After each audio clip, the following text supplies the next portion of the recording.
What's up? It's Gaming with Samik here, and today we are looking at a great deck. This deck got me through the ladder pushing about 500 trophies I climbed with this deck, and this is just too awesome, guys.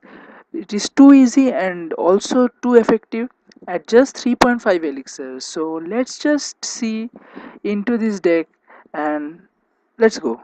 So in this deck we have the Hog and the Battle Ram, which are going to be the main cards of chip damage, and along with that we have our skeletons. The skeletons will be a good card at defense along with the goblin gang, which are going to be a defensive card, but it can also convert it into a counter attack. Along with that we have our executioner. Now the executioner is a very important card in this deck, and it deals with many cards, the legendaries also. And so we have our two spells, the zap and the poison. Now the poison is very important to deal with the opponent's towers and the small swarm cards, and also it can get us some chip damage.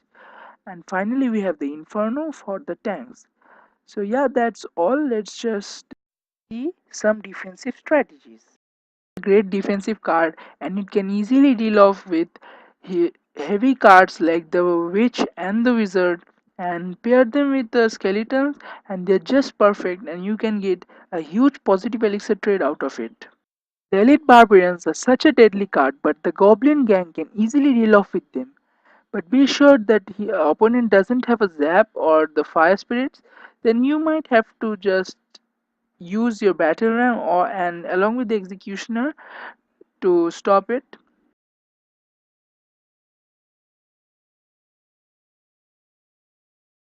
The skeletons can completely shut down the P.E.K.K.A, the mini P.E.K.K.A, and also the musketeers for a huge positive elixir trade.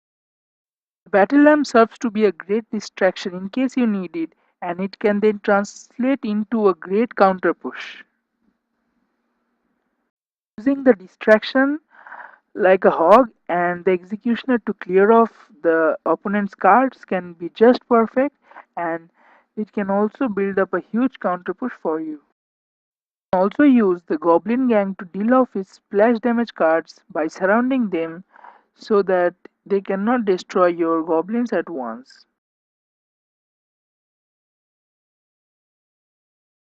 Warrior cards use the Battle Ram as a distraction and the Executioner to clear it off, because the Battle Ram will not get much damage and directly hit the opponent's tower, taking it down.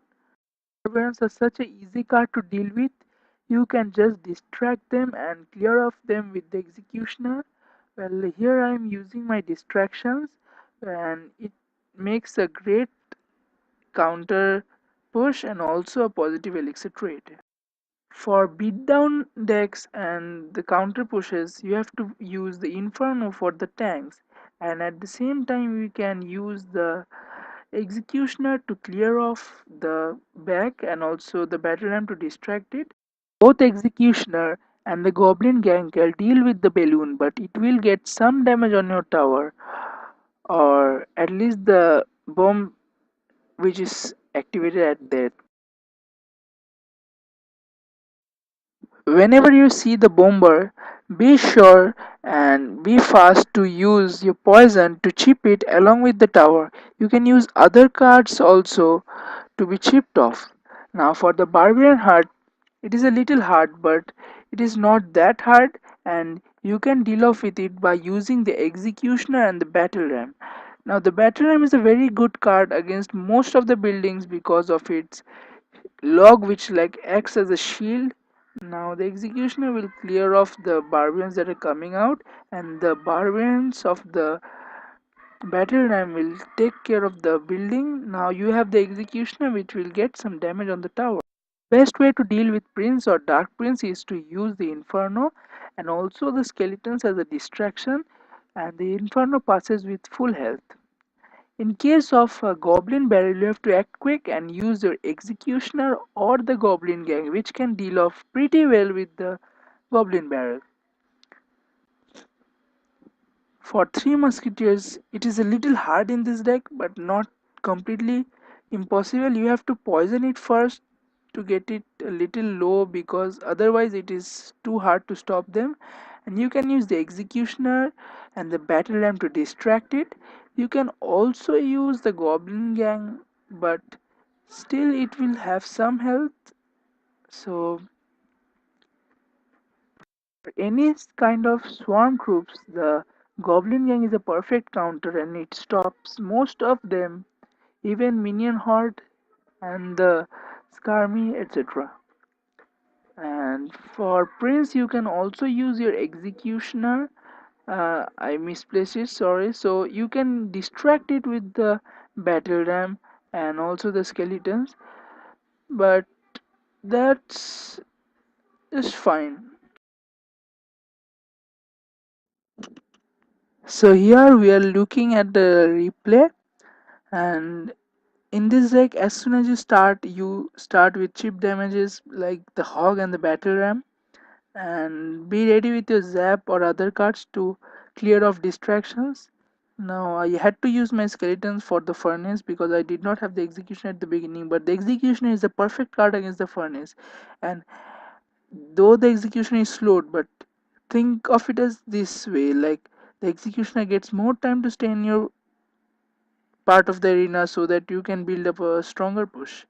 Now the furnace has been completely dealt off by the Battle Ram, and the Goblin Gang clears off the Royal Giant. Not the perfect combo, but I did not have time to use up my Inferno. So now the Hog moves in and the Hog clears off the furnace.